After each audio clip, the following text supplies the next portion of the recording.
Welcome to today's interview. Today, we're really lucky to be joined by Professor and Dr. Reza Zia-Ebrahimi, a historian of Islamophobia and anti-Semitism and reader in the history of nationalism and race at King's College London. So, welcome, Dr. Reza Zia-Ebrahimi. Thank you for having me. Thanks so much for joining us. And today we will be talking about Iranian dislocative nationalism and the curious phenomenon of monarchist Zionism that became quite, it feels especially timely right now because over the past weeks, we've seen yet another wave of war and destruction unleashed by Israel. And I think that the figure of Reza Pahlavi became very prominent also among non-Iranians that got really interested in all the dynamics in the diaspora, but also within Iran, and how that relationship with Zionism and everything in Israel has been ongoing both inside Iran and outside Iran. And so considering the current time frame, I think it's always useful to take a step back and go and see where these things are rooted. And it's very nice to have you here and be able to know more about your research and about what you mean by dislocative nationalism. And I would start with one question. And this is not very much of a question. It's more of asking you to provide us a general historical framework of when the dislocative nationalism phenomenon actually began in Iran. Who was ruling Iran, what foreign powers were influencing the country, and so on. So if you can provide us that, and then we can go and unpack what dislocative nationalism is in your research and in your book, The Emergence of Iranian Nationalism. Thank you, Tarajan. Yes, of course. So let's start with the historical context. So we are in I would say, the mid-19th century. The context is the advent of Western modernity, which is shaped by colonialism, capitalism, and whiteness. And it has got epistemologies of its own that are based on the ethnic nation and on a racial division of humankind. As far as Iran is concerned, so in the early 19th century, we have a very traumatic historical encounter with Western modernity, primarily through military confrontation with Russia, and later on with British colonialism. This encounter leads to military defeats and some territorial annexations, primarily by Russia, and it really shakens the sense of security of the Iranian elites at the time, I think it's fair to say. And so you have different responses to this historical transformation, this discovery of this Western European other, which seems to be extremely powerful, at least militarily. The first response is called Iranian modernism, Nehnat Tajaddud, which is essentially a program of state reform. And it is associated with thinkers such as Mostashar-ul-Dawleh, Malcolm Khan, and so on. And it leads to the constitutional movement and constitutional revolution in 1906, 1911. And this Iranian modernism is oftentimes presented as, Western or shaped by Western ideas, because generally, as part of Western epistemology, anything positive happening anywhere in the world is coded as necessarily influenced by the West in some way or the other.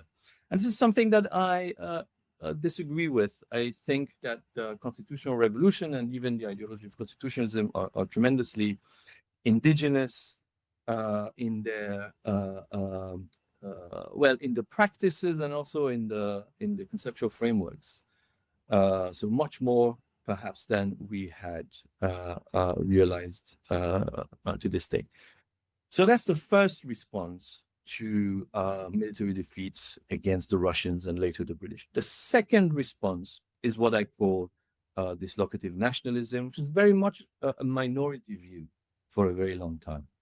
And this is this is a thought that has completely internalized Western racial categories and Islamophobia.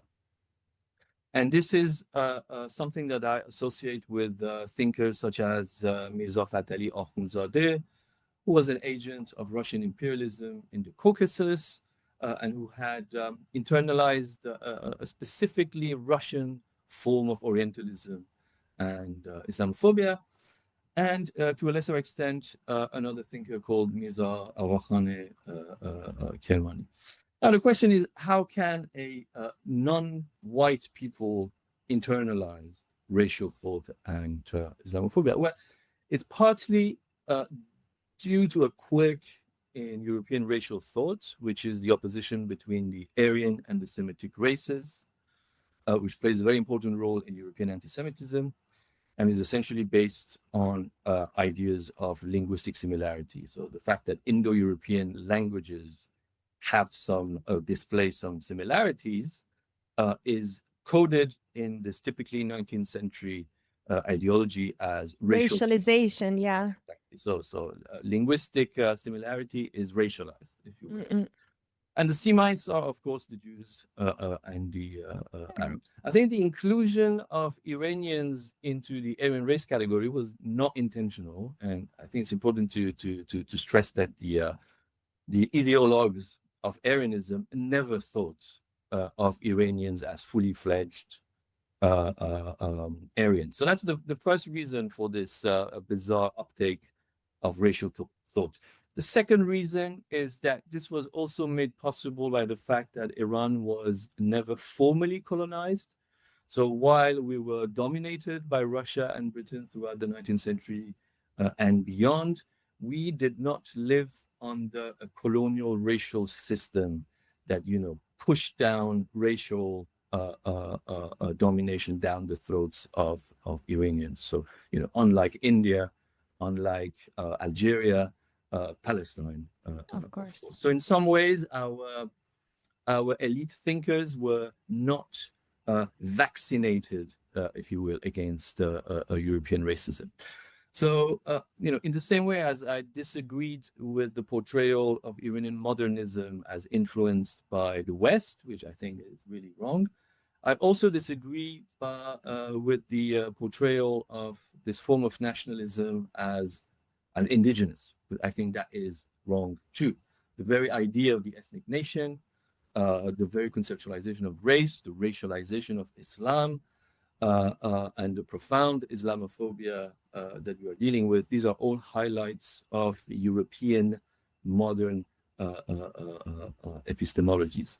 So just to finish on this, I would say that modernism for a long time and the constitutional kind of ideology had the upper hand, and dislocative nationalism hardly had any impact.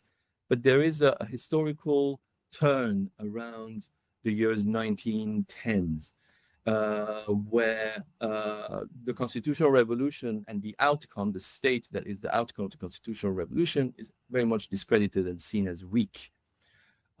So gradually, the program of state reform, this insistence on rights and conditioning royal power, all these things become discredited, and there's a turn towards racial nationalism with its twin sibling, which is authoritarianism. So suddenly, the dislocative nationalist ideas of Akhundzadeh and Kermani are not rediscovered, but discovered.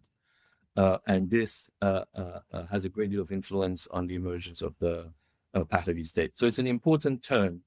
And the Pahlavis will do what they can to annihilate the remnants of constitutionalism. So the Pahlavi program of modernization internalizes colonial frames of thought. So we were not formally colonized, as I always say, but we were ruled by elites whose minds had been colonized, a little bit like Kemalist Turkey. But what is perhaps unique and or strange about dislocative nationalism is this belief that out-and-out Westernization is somewhat nationalist, indigenous, that it's some sort of return to the nations, to Iran's purity. So this is a case of ideological gymnastics that only dislocative nationalism can allow.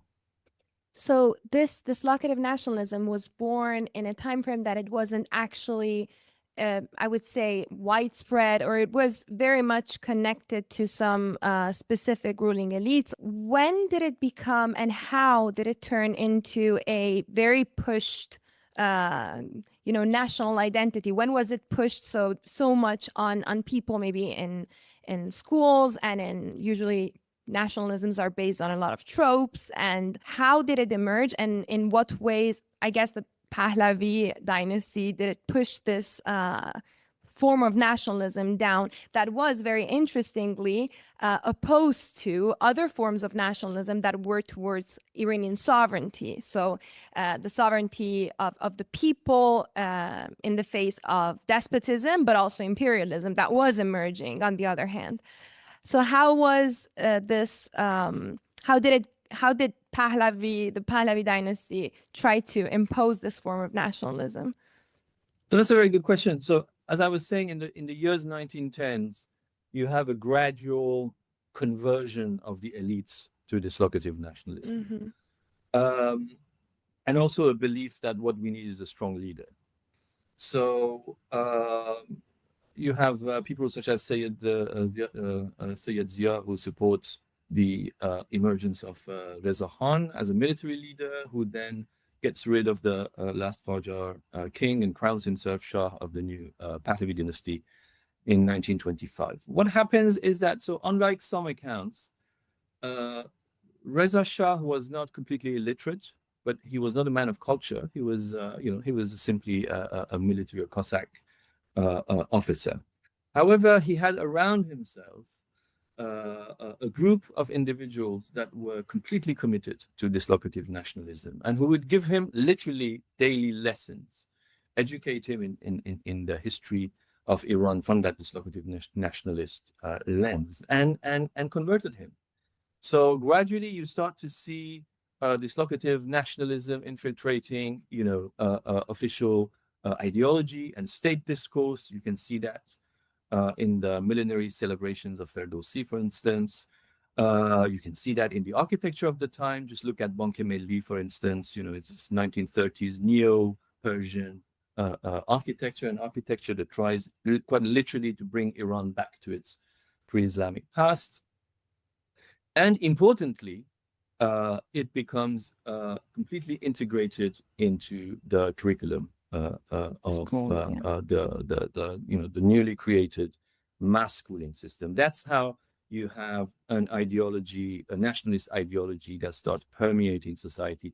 Essentially, the ideas of dislocative nationalism are drilled into the brains of Iranians for several generations, and I would argue still to some extent today. You see it coming out sometimes, yeah. Yes, even in the Islamic Republic, yeah. You sometimes see it, yeah. I mean, you look at the school textbooks, and I've done that, so I looked at them quite extensively, and they are hardly different from those of the Pahlavi era when it comes to history and those subjects in primary and secondary school, where the history of the nation and its culture is described as part of education. The only thing that has changed is that now Shia Islam has been, added to the mix, if you will. But the idea of the Persian nation, primordial, always there, eternal as it were, surrounded by enemies, it's still very much there. So that's how dislocative nationalism becomes part of the official ideology of the Pahlavi state. And how would you describe dislocative nationalism to someone who doesn't know what it actually is and what its tropes are? Like someone who believes, who has this form of dislocative nationalism, what do they actually say? Like, for example, some historical, inaccuracies. If you can give us some examples. I could make some, but yeah. Yeah, I think we all can, and I think we all know what we're talking about. So I struggled first, with theorizing this, and I came up with the idea of dislocation. So what do I mean by that? I mean that what dislocative nationalism does is that it dislodges Iran from its observable reality. So without trying to make any generalization, I think that we can agree that Iran is fluid geocultural and state that you find historically situated in the Middle East, with deep connections with the Middle East and the Indian subcontinent and Central Asia and other parts of the world, with a vast majority of its inhabitants historically professing Islam, though it is, of course, a bit more complicated today. So dislocative nationalism literally dislodges Iran from this reality by presenting it as racially akin to Europeans and somehow being out of place. And I think that this is very much epitomized in Mohammad Reza Shah point made in the 70s that Iran's situation in the Middle East is an accident of geography. I think it's the fascinating case of the denial of a reality that is there for everyone to observe. What dislocative nationalism also does is that it racializes Islam.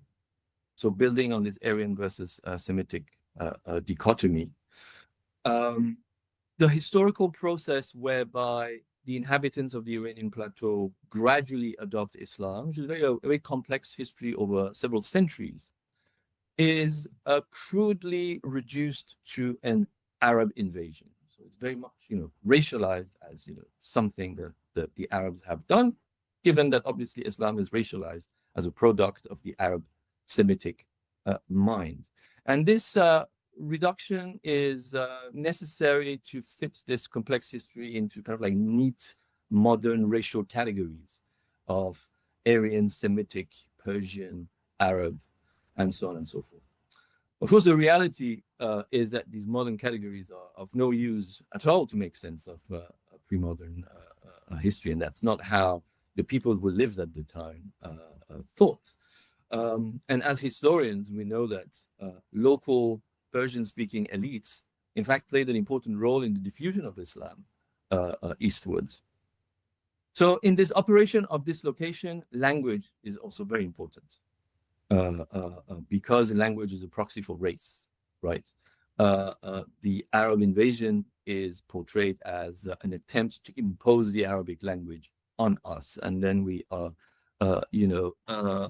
praised for our heroism in resisting that. And so the survival... Shahnameh and the romantic vision of Shahnameh. Absolutely, yeah. I'll come back to it. But I mean, importantly, the survival of the Persian language is portrayed as the surest sign of nationalism. As a sign that we came out of 2 centuries of silence, as Zarin Kub used to say. Then again, the reality is very different. Persian can be seen as the second language of Islam. Modern Persian, its history is that it develops as an administrative language in the Sasanian center in today's Iraq, in fact. So this is Middle Persian. So those elites that embrace Islam in those areas then take their language and take it alongside Islam eastwards to the eastern parts of the Iranian world towards today's Afghanistan and Central Asia. So as a result of this, modern Persian comes to supplant other Iranian languages that were spoken in that part of the world. Languages such as Sogdian and Bactrian and Khwarezmian that are today dead languages, supplanted by Persian. So I'm not sure whether it's a good or bad thing. I think it's besides the point, but it happens not despite Islam, but thanks to Islam. And so in some, dislocative nationalism is dislocative because it is based on a highly distorted system of knowledge that distorts Iranian reality because it is European, because it emerges as part of European modernity to support the colonial endeavors of Europe, not Iran's. That's why it cannot, reconcile itself with Iranian history, and it goes on to distort it. And it was also perhaps emerging from the trauma, as you said earlier, of this encounter with foreign powers. Is thinking of Iran in a, for example, going back to the ancient empire and good old times, that are often romanticized and are not seen clearly because you jump from the ancient empire and you just forget about a few thousand years and you come to the 20th century or to the, 19th century. So you forget about all that part.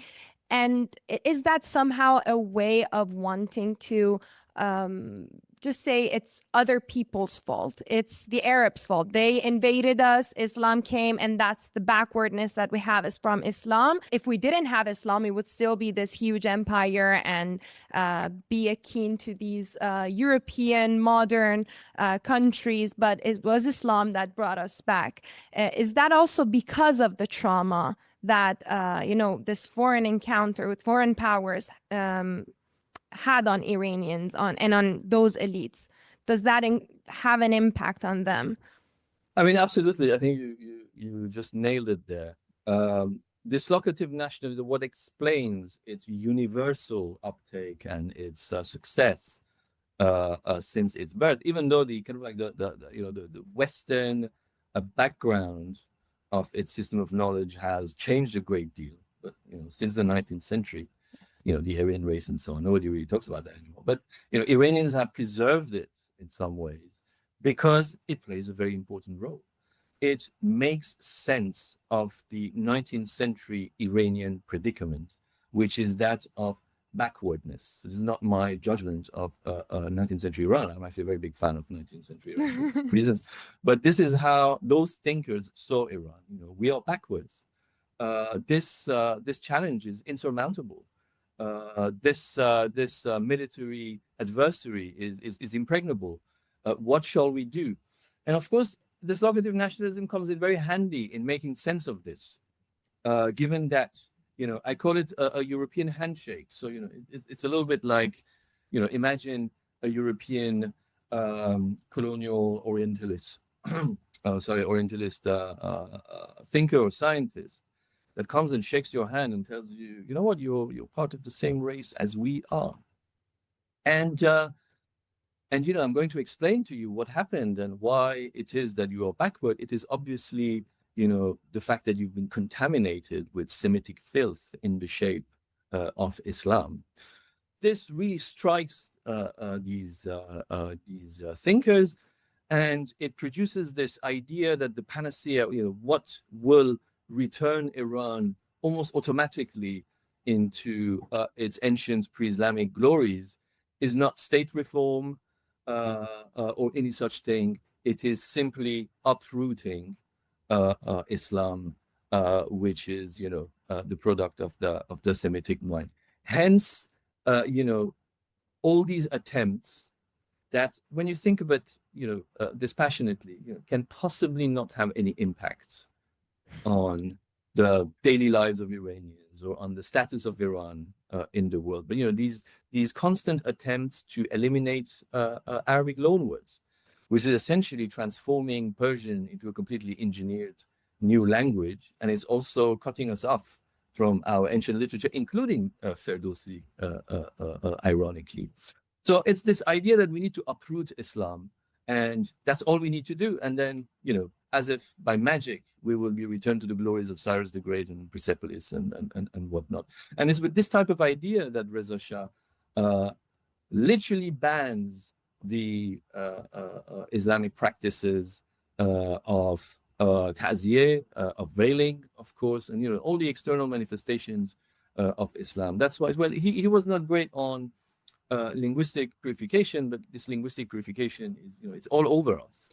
Yes, totally. It's still there today. You, when you go to Iran and study Farsi, the first thing they're gonna teach you is like these letters are, in Persian. These letters are in Arabic words. So, try to use the Persian words and all. And I was like, I don't really study other languages thinking about this. Like, I don't think about all languages have this contaminations. You can't go back and trace where things begun.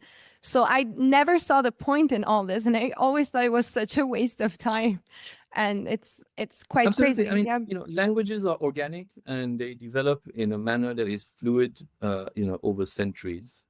And the Persian language has developed as the modern Persian language that we speak today, as part of that historical process that I referred to earlier, as one of the languages of Islam and a lingua franca in its own right, which was supplanted by English in India only in the 19th century. It was, the language of the elites of an entire area that you would call Islamicate, from the Balkans to the to the gates of China. So these clear these neat categories of Iranian, Arabic, Semitic, Aryan, and so on.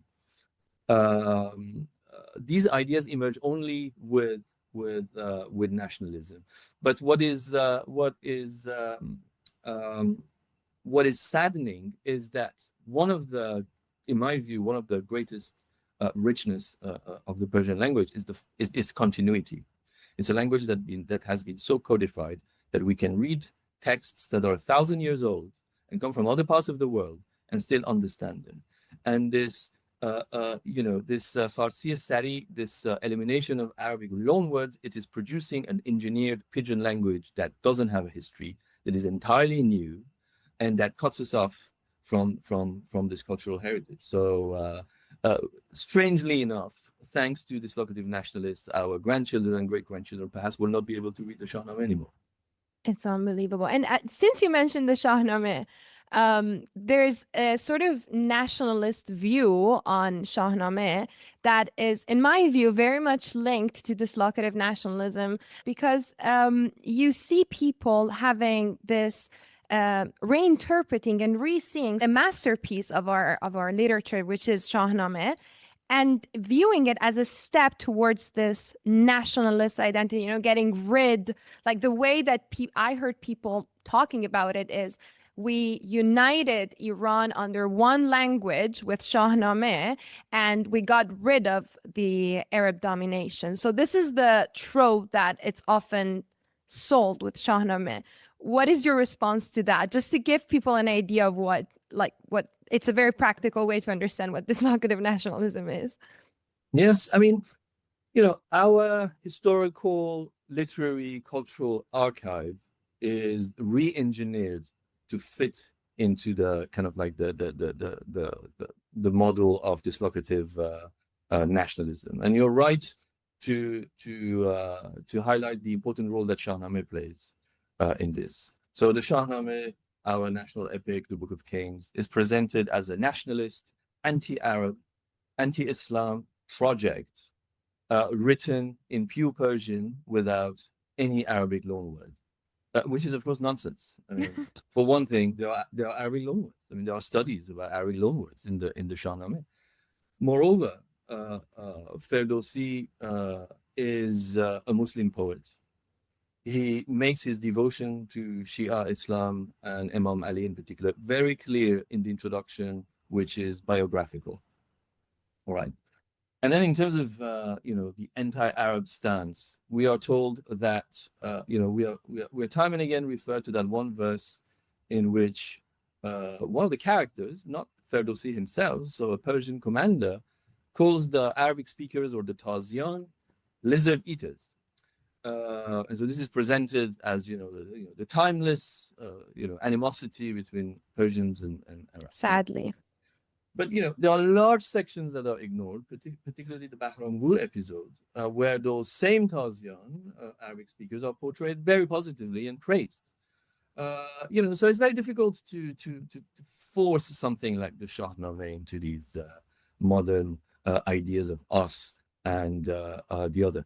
And also, don't forget that the Shahnameh is written in modern Persian in the eastern part of the Iranian world, and that unique event is made possible by Islam, because the roots of the modern Persian language are in the West. So how does Persian travel to the East?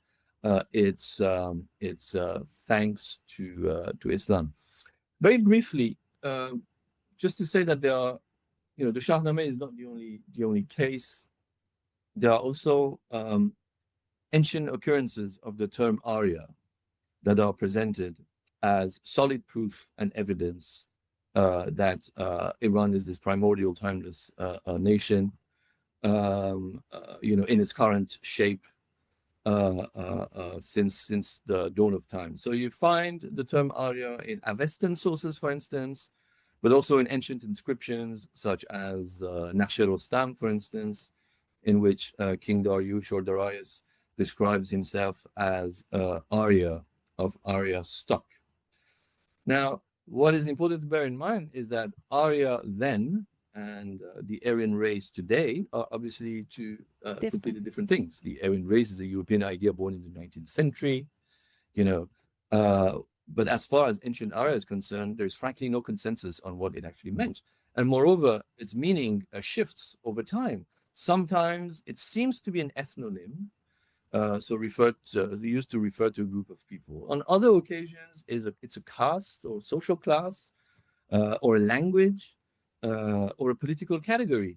But in no incidence of the ancient term is it claimed or suggested, or it can be inferred that it's a term that describes the entire population from northern India all the way to Western Europe. That idea just simply doesn't exist. So it's an anachronistic reading of ancient history. I always thought it was very weird to hear Iranians keep claiming that, Iran, it means that we are Aryans, therefore we're an Aryan race. And I was like, this is not something you would want to say in Europe. Like, this is not a nice thing to say. It's not something to be proud of. Stop saying Aryan race. But it's still a trope that I don't understand why it's so normal to be mentioned. And you often hear it also in the Iranian diaspora. And about that, the Iranian diaspora, I was wondering whether, thinkers like Akhundzadeh, we mentioned earlier as one of the main thinkers of the, founders of dislocative nationalism, if they started to gain momentum later on in some segments in the diaspora that we refer to usually as monarchist, part of the diaspora that are really close to Reza Pahlavi, as we've seen in the past weeks, especially. Yes, so yes and no, in the sense that Akhundzadeh dies, if I remember correctly, in the 1860s. Yeah. So a long time ago. However, what happens is that the Pahlavi state takes on this ideology as its official ideology, as I mentioned earlier, and puts the full power of the state behind it in promoting it. So that's why I argue that dislocative nationalism is very much the dominant form of nationalism, the dominant form of identity in Iran. It's not the only one, but it's by far the most elaborate, complex, with one of the longest history. And of course, there are countless books and pamphlets that sort of like support its ideological framework. In Iran, it played, as we mentioned earlier, this role in making sense of the predicament of modernity. In the diaspora today, it comes in very handy in what I call about the diaspora, the Iranian diaspora's attempts to pose, or rather to bring about proximity with whiteness, essentially. Yes. To argue that we are whites, if not we are the original whites, as one sometimes hears. So it's very interesting, isn't it? I mean, that first of all shows that most members of the diaspora do not actually oppose the racial system of oppression. Unlike our peers coming into the United States or Canada or Australia or Western Europe from other parts of the world, other colonized parts of the world. We do not oppose racism. There are very few Iranians, in my experience as an anti-racist activist, in the ranks of anti-racist movement, sadly. There is a tendency to embrace it, to embrace racial violence, and then try their best to trumpet their internalized Islamophobia to signal to the white subject that we are no lesser people. We are just like you, the Aryan race, and so on. And in so doing, they, of course, threw all the victims of racial violence, including themselves, under the bus. And this has many manifestations that you can observe very easily. One is the complete de-Islamization of the individual, from their first names to their sartorial appearance or how they dress, to their diet, to their cultural demeanor, and to their political positioning. Everything needs to be de-Islamized as much as possible. And, that also applies to this habit of calling oneself Persian or tattooing, the farawah to signal your attachment Yeah. to pre-Islamic Iran, which is entirely imagined in their case. It also means buying into the capitalist and even neoliberal order, attempting to buy one's way into white society through status, through income, and geographic residence. But most importantly, this attempt to claim parity with whiteness demands professing the most extreme forms of Islamophobia. The message is, we are like you. We hate Islam just as much as you do. We hate Arabs. And Iranians gladly lend themselves to Islamic political movements. There is not a single case of opposition to building a mosque anywhere in the Western world without, some Iranians being completely on board, as it were. There is not a single case of, these conspiracy theories of Islamization that I know so well and analyze day in, day out, where you don't have some Iranian, arguing Islamization. Of course, I saw that happening in my country, so I can help with opposing it. And you find this across the board from California to Sweden and everywhere else. My view, as I hope an informed observer of Iranians and also a historian of not only Iran but racism, is that it does not work. You cannot fit into the model of whiteness. It is not open to you. You will get rewards, no doubt. You will get a little tap on your back. As long as you're useful. Exactly. So that's what that's where I was going to get at. You're never a fully fledged white person in the sense that it is always conditional. Your humanity, your belonging to whiteness is always conditioned on not only your de-Islamization, but also on your profession of the vilest Western beliefs in the inferiority of Islam, the Middle East, and the rest of the world, and also on your subservience to Western geopolitical interests. A little bit like, before 1979, we didn't need visas because, we supported Western hegemony. So we were quite happy with the West's breadcrumbs, as it were. But none of this works because whiteness is based on domination. And, Neda Maqbouleh has done very interesting work on this in a wonderful book called The Limits of Whiteness, in which she argues that younger Iranians born in the United States that grow up there know instinctively that they are not white, that they are not treated as white, and they never will be. Our names, our physical features, our cuisine, the smell of our cuisine, our language will always give us up. Now, what about Zionism, right? So what role does Zionism play in all of this? Well, I think Zionism is essential in this diasporic endeavor to become white. There is nothing more structurally Western than Zionism, which is an ideology born in the West as a result of a Western historical experience, which is Western anti-Semitism.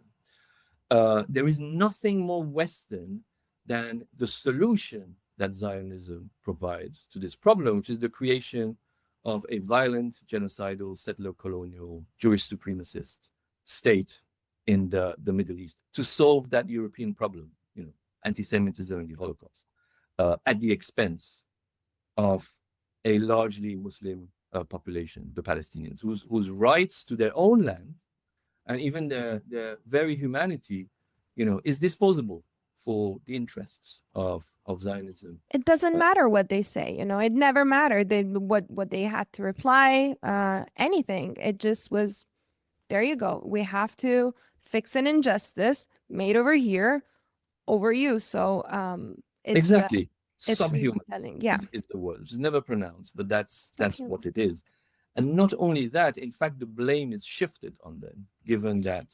So I'm writing an article, the Mufti, which yeah, I hope will with the come out Mufti. soon, on what I call the Nazification of the Palestinians. So this whole discourse about the new anti-Semitism that we have around is very convenient for the Zionists, because it obviously legitimizes the colonization of Palestine. It legitimizes the theft of Palestinian land, the surveillance of Palestinians that live in Bantustans, and of course their genocide in the name of some sort of legitimate defense. It's righteous what we are doing, because they are anti-Semites, and not only they are anti-Semites, but they were on board with the Holocaust. Look at the Mufti of Jerusalem. So it's all very much interesting. But what we need to also bear in mind is that it's not only about the Palestinians and the Israelis or the Zionists. It's also about the Europeans. European consciousness is cleansed, as it were, cheaply, at the expense of the Palestinians, from the sin of anti-Semitism and the Holocaust. So, when you see these European politicians, out and out Zionists, upholding the rights of Israel to defend itself, which is to exterminate other people, it is also because their own identity is dependent on this shifting of the blame onto them, so that they can go on, and claim that they are members of Judeo-Christian civilization, which has brought liberty and emancipation to the world. And the Holocaust was a bit of a stain on that picture. And now, thanks to Zionism and thanks to the shifting of the blame, it is somewhat cleansed. So it works very well for the Zionists and the Europeans at the expense of the victims. And the Judeo-Christian thing that you mentioned, then we're going to get back to the dislocative nationalism, but the Judeo-Christian thing that you mentioned, it's so, because it just doesn't make any sense. It reduces centuries of persecution in Europe, also Christian persecution, but it also puts aside centuries of coexistence of Jews in other parts of the world with Muslims and with other communities, for example, in what we know now as the Middle East and North Africa. It doesn't make any sense historically. It reduces everything. Again, going back and reinterpreting history with anachronistic, concepts. It wasn't like this, and now we want to build this union just to exclude Islam. It's so obvious that they want to just create this union that never was there. But going back again to the diaspora that we wanted to talk about, there's also a sort of ideological, idealization. I've seen this so many times, like Cyrus the Great saving the Jews and going back to a very ancient history and forgetting about all those instances again of coexistence of Jews and with Arabs and with Persians and with all the other Kurds and all the other communities in the area. So again, there's this weird jump to like thousands of years ago to create this bond that doesn't make much sense, even if we compare it, in my opinion, to Muhammad Reza Pahlavi's reign, because I'm not a Muhammad Reza Pahlavi fan, but he opposed the partition of Palestine. He voted for the resolution that was like considering racism, Zionism as a form of racism. And he collaborated on many instances with Israel, of course, but he, despite his rhetoric for the creation of an internal identity, he was aware of the fact that he was in the Middle East and he had Arab neighbors, and he had to be very careful in his approach towards the Palestine-Israel conflict, as much as he collaborated with Israel. So I see them just like reinterpreting history in a very, very weird way, even for the people that they claim to worship. So I keep seeing this fitting of history to their political aims that doesn't make any sense. What do you think about that? I think you raised a few very good points. I think that the Shah kept his friendship with Israel quiet, in the sense that, as we all know, the Israeli embassy doesn't have a plaque. and so on, and so all of it was quite discreet. However, the sort of like security collaboration with Israel ran very deep. And let us not forget that both Iran and Israel after 1967 and until 1979 are, alongside Israel, two of the pillars of American policy in the region. And let us not forget that the Shah, who benefited obviously from when the price of oil quadrupled, Of something that he course. didn't do much to achieve. I think that history has been slightly rewritten there. This was something that the radical Arab states did at the time. It was part of the oil embargo. But he actually actively undermined the process by selling oil to the Israelis. And when the revolution took place, he picked up the phone and called Moshe Dayan, and Moshe Dayan was flown into Tehran as if Moshe Dayan, was going to save the day or, find a solution to this problem called the 79 revolution. All of that being said, I think that there was something related but separate, which was the integration of Iranian Jews into Iranian society under the Pahlavis, which, to be fair, is something that they generally, thought of as important, and that's why they're also praised as, in the Pahlavi period, is praised as the golden age of Iranian Jews. What is really strange is that, neither the idea of the ethnic nation nor the idea of the Aryan race have historically served the interests of Jews. So these are things that are lost in translation, and I find sometimes myself in some of the bizarrest conversations with Iranian Jews in California, for instance, where this Iranian Jewish lady told me, "We are the real Aryans, we Iranian Jews, because we didn't mix with Arabs." So tapping into the history of the Semitic and Aryan race, which was at work in the death camps of Nazi Germany, is again one of the bizarre things that dislocative nationalism has brought about. Now, on some of the propaganda that you mentioned, do Iranians have a special bond with Jews? Well, of course we have, and so have all our neighbors, in fact. And as you pointed out, the Middle East and North Africa do not have a history of anti-Semitism comparable to that of Europe. We do not have mass expulsions of Jews, such as, or there are a number of them, but the most important ones are England in 1290, France in 1394, and obviously Spain and then Portugal after 1492. We're talking about mass expulsions on a level never seen previously in world history, and but tremendously violent as well. There is a reason why, after their expulsions from Iberia, Jews found refuge where? in states of North Africa or in Egypt and in the Ottoman Empire. The Jews of the Arab world and Iran did not go through recurrent cycles of exterminatory rage, such as the pogroms of Eastern Europe. And of course, we did not plan and execute the Holocaust. The Europeans did. But this, so we have a special bond, but this is a special bond that we share with our neighbors. Of course, colonialism and then Zionism changed the whole picture, and that's another discussion for another day. But that also highlights, the fact that this shifting of the accusation of anti-Semitism onto Muslims and Arabs and Palestinians and so on is well, it's obviously historically baseless, but it plays a specific role. Let us bear in mind that ideology and nationalism, be it Zionism or dislocative nationalism or whatever, is not a science, is it? I mean, its main business is to distort the past and the world to serve specific interests. Now, on the more important points that or the more contemporary points that monarchists make.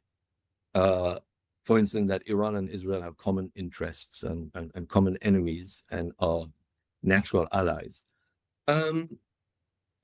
Nothing is farther from the truth.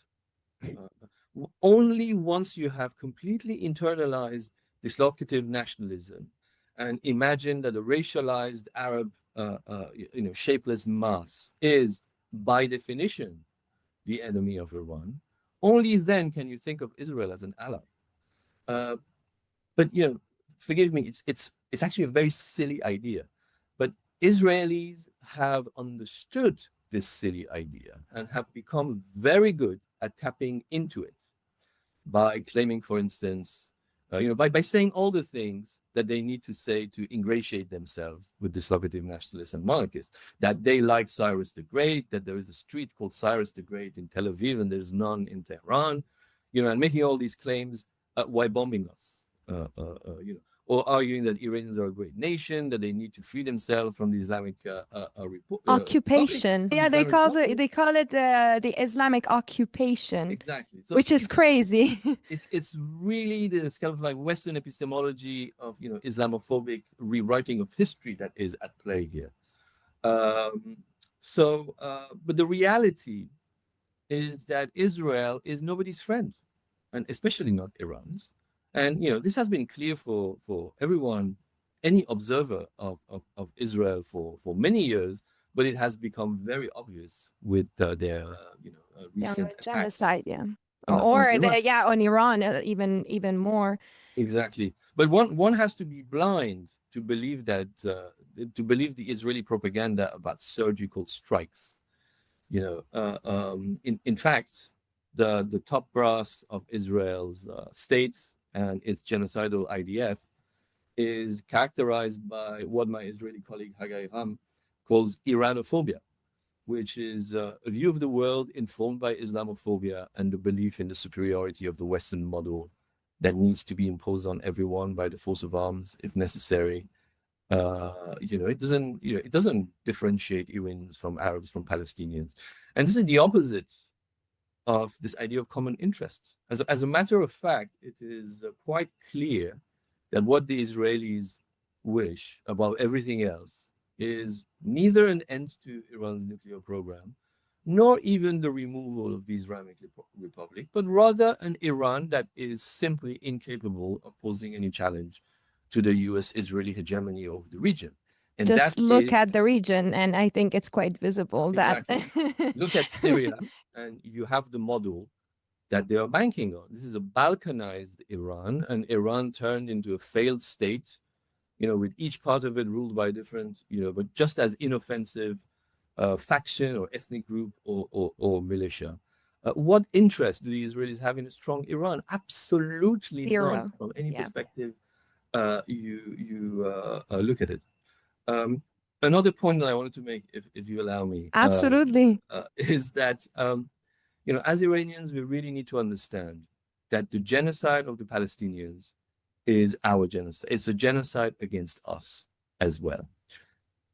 Let me explain. If you believe that Western Zionist colonial Islamophobia genuinely differentiates between Palestinians and Iranians, then you don't know your history.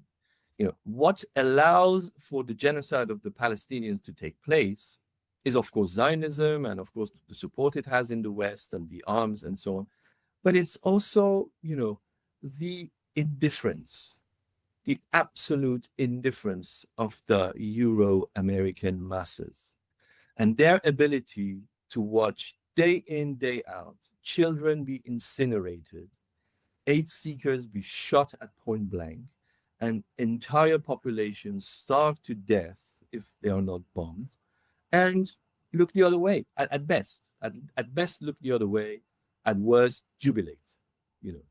And this racial indifference towards what happens to the inhabitants of the Middle East, this selective empathy, this silent support for Israel's genocide, is a psychological response of historical Islamophobia.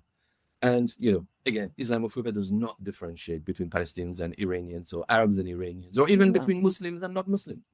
you know. And Absolutely. I would like to remind my Iranian compatriots that during the 8 years of the Iran-Iraq war, the Western reaction to the massacre of both Iranian and Iraqi civilians was that same indifference. You know, when the Americans shot down the Iran Air Flight 655, I think, in 1988, and close to 300 people who were on board, all civilians, were killed as a result. I remember it hardly registered in the news hour.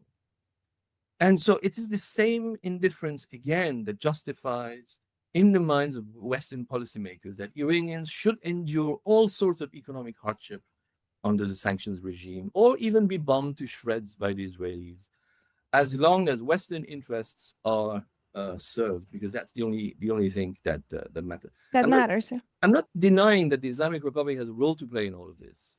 So I'm not completely erasing the agency of the Islamic Republic, but I think that attributing Iran's predicament today to the Islamic Republic entirely is missing, more than maybe half the picture. So as a result of everything that I just said, I think as Iranians, we must support Palestine, not only because opposing the slow starvation and incineration of an entire people is obviously the only principled position to have, and history will judge very severely those that did not have the right position, but also because the violence that is unleashed at the Palestinians and the violence that was unleashed at us occasionally, or could potentially be unleashed at us, is the same. Its nature is the same. And this is something that dislocative nationalism obscures with its, infantile belief that we are part of the West and that the West and Israel are our allies. And I've seen like Iranians are very critical of their own internal politics, and they do criticize quite a lot, which I think it is kind of a healthy thing to do as citizens. But at the same time, I also think that it's totally beyond the point to be thinking that what Israel has done is a consequence of Maghbad, like death to or chancellor, stuff like that are part of the rhetoric of the Islamic Republic. This is very much of the states in the region not being able to have a dignity or their own path towards self-determination, which we haven't completed yet in Iran, but we are having it, we're building it. And Zanzindagi Azadi, Woman Lang Freedom, was a step into that, in my opinion, because Absolutely. It obliged them to actually realize that we have to deal with a mass of people that we cannot control at all, so we have to start dealing with it. And I think that this is our path towards self-determination. We don't know how it will go and how it will evolve throughout time, but Iranians are absolutely capable of doing that. But when I see that this, and I knew it at the time, honestly, because I know who many politicians talk to in Europe, when they were so, all that solidarity towards what was going on in Iran, which if one sees it is like great, they're nice to people that are ongoing mass repression from the government and from the authorities in the country. But at the same time, they were okay when the country bombing them was Israel or was one of themselves. You saw the leaders in Europe taking basically, except Norway and a few others, taking literally no, it's not even a position that you can justify in international law, because but supporting it. Well, yeah, they were basically totally supporting what Israel has done. And it's, it's so unbelievable to see how that shifted. And since they know that it's a contradiction with their previous solidarity towards Iranians, especially women, this entire narrative started building that, oh yeah, because it's to free Iranian women, it's to free them from gender segregation, it's to bring democracy and all that. And I'm just like, you can have everything you want in Iran, but as long as you have sovereignty and territorial integrity, those are the threats to Western powers. That's their problem. They fear in Iran that can become, stronger and independent in the region. You just have to look the history of the other countries in the region to realize that and to see that that's their problem. And there's no way to please them. There's no way you can't play the wannabe white. It's not going to please them. And when you're not useful anymore, they're just going to trash you and you can go back to your previous position. That's the thing. That's true. But see, I mean, I always saw the system of racial domination as also, among other things, a system of reward and punishment. And I think that those individuals do get some rewards. They do get some kudos. They do get some sort of advantage, out of their all-out embrace of Western Zionist interests, more than you and I. I mean, obviously, if you're an Iranian and on top of it, you're an anti-racist and you're pro-Palestine and you go to protest, so then you that's me. There is really nothing that can protect you from either police violence or discrimination and the full force of racial violence. But so it's the system of award and punishment that they try to play. However, perhaps what they do not realize is the glass ceiling that is right above their heads. Yes. There is I've been looking at this Iranian friend, if you want to call him so, of the British far right. I'm blanking on his name. His surname is Tusi. Something Tusi. It's profoundly disturbing to see him pose with the British far right, who are so happy to have the token brown man, to take selfies with, in order to then go on and argue and claim that the English. See, I'm not racist. Yeah, not racist. And, he lends himself to this, with a whole lot of dislocative nationalist ideas about Islam and Persia and all of that. And what I find profoundly sad and to some extent disturbing is his lack of realization that he's being played, that he's instrumentalized. He plays a role in there. He plays a role in the politics of Tommy Robinson, arguing that he's not racist because my best buddy is Iranian and his name is Tusi. So yeah, I think that it's the glass ceiling and the conditionality of their belonging to whiteness that is perhaps lost to them. But that's also because their entire moral, ethical universe has been shaped by Western epistemologies and particularly Islamophobia. Yeah. Well, then it was really lovely to talk to you. I thank you so much again. I think this happened at the best time because we were talking about this interview, but yeah, this was the best time perhaps just to provide people with some background. And I've been calling these people wannabe whites for quite a long, and it's amazing that it came out in this interview as well. So thank you once again. And thanks a lot. Thank you for having me. And I hope that your listeners will and viewers will find this to some extent useful in making sense of the world around us. Totally. And I'm going to link your YouTube channel and handle and everything so they can find you and follow you as well. Thank you so much.